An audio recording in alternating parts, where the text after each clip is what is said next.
ميرنا ملوحي الصوت الجميل يلي أدى الأغنية الشفافة بحفل طرب ذهب اللي كانت لفيروز. وفي أغنية تانية كمان رح تحكي لنا عنها. مساء الخير ميرنا، كيف الأحوال؟ الحمد لله. احكي لنا يعني كيف لحتى أول شيء بلشنا بالغناء وبعدين اجينا على طرب ذهب. هلا انا البدايه كانت هي ضمن جوقه دينيه عندنا بمنطقتنا اسمها وادي النصارى، كان اسمه الجوقه جوقه الوادي. بعد الازمه طلعت على الشام فالتحقت بجوقه الفرح. حلو. لبين ما تعرفت على الاستاذ بلال وفتنا بفرقه طرب ذهب. وشو بتغني بالاصل يعني؟ دائما كنت تغني مثلا فيروز او اسمهان ولا في شيء ثاني يعني بتفضلي يكون هو البدايه؟ فيروز في قصه معها، يعني ابن عمي بيعزف جيتار، فنحن وصغار كان انا واختي يحب يعني هو يعزف لنا ونحن نقعد نغني، فكان يقول لنا اليوم بدنا نسمع غنية هي فبدكم تحفظوها. فمن نحن وصغار عندنا تحدي انه لازم نحفظ فيروز لنغني منيح مع ابن عمي، فمن وقتها بحب كثير السيدة فيروز. هي اصعب ولا اسهل لما انك تكون عم تغني اغنيه لفيروز وانت خلفيتك هي كورال؟ تعرف استاذ براء بالكورال ما في مجال انه تعرب او يعني يكون في تطريب او فيبراتو لكل شخص لحاله. ليش؟ لانه الكورال كله بده يطلع بكتله وكميه صوت وحده.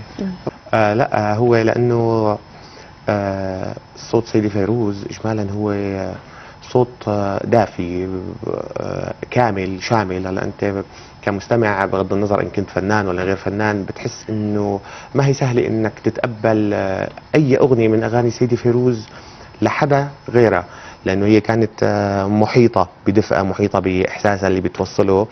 هذا الحكي خصوصا باغاني سيدي فيروز لا يقبل اي زياده من تطريب. هو شيء قريب للي بده يغني كورال، لانه بتعرف انت بالكاست وقت اللي بيكون في عندك كورال بيكون في عندك الكورال في عنده مهمه صعبه اهم او مو اصعب من غناء المطرب، ولكن الكورال انت مقيد بجمله ما بيصير تلعب مشان ما في عرب زياده عن اللي جنبك، مشان لانه لازم تطلع الكتله صح. لتطلع الكتله صح معناتها لازم تكون انت من الناس اللي عم بتغني نت. النت هو كثير شيء قريب من غني السيدة فيروز، وطبيعه صوت ميرنا نوع صوتها دافي وهو قريب يمكن للسوفت اكثر ما يكون الطربي، فهو ألبق لانه انا شفت انه ألبق لانه وعطلون حتى بالحفله وجودك يعني بهذا النمط المختلف عن طرب كلياته طرب ذهب. كان انا اعتبرت انه التطريب ولكن بالنوتات النت، وكانت اغنيه جدا ممتعه. انا خوفي بس انا اللي بعرفه كمان مثل ما تفضلتي انه انت بتحضري بعض الاحيان الترانيم اللي بنسمعها بالكنيسه بايام الميلاد. صح، ما انا بالكورال من انا وصغيره يعني.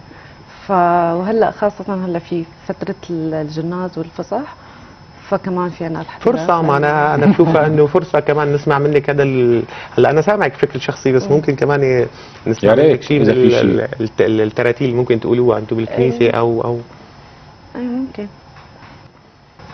رح اقول شيء بخص الجناز المسيح. هلا طبعا ها بتقولوا السيدة فيروز. قامت مريم بنت داود إذا العود تندب ابنها المصلوب بأيدي الجنود. أمحو الحزن الغائص في نفسها ومن ألمه غابت عن حسها ثم فاقت الوالدة وصاحت يا ولدا. بتلاقي بعض احيان بهدول الترانيم انه في طابع يعني بعض الاحيان بنسميه انه هو غربي شوي هيك بيزنطي، ولكن بتدخل له اخر شيء نوطه شرقيه بتخليك تقول الله غصبا عنك. بتشدك. صحيح. انت يعني هيك بتحبي اكثر تكوني يعني مع الشرقي الثقيل ولا بتلاقي هذا اللون اللي رح نثبت عليه؟ لا ممكن يعني اكيد في انماط كثير قريبه على السيدة فيروز، يعني ممكن راحله ورده كتير بحس انه هي بيلبق لي نمط اغنية. انا بحب كتير الحان الراحل بليغ حمدي، ممكن الالحان الجديده للشرنوبي مثلا بتونس بيك لوردة، بحس انه هدول بيلبقوا لي وبلاقي حالي فيهم هدول الاغاني. شرفتينا بلونجا، بنتمنى نشوفك بحلقة خاصة لميرنا ملوحي باللون اللي انت بتختاريه ان شاء الله مع المستقبل. رح نسمع من ميرنا انا خوفي للسيدة فيروز.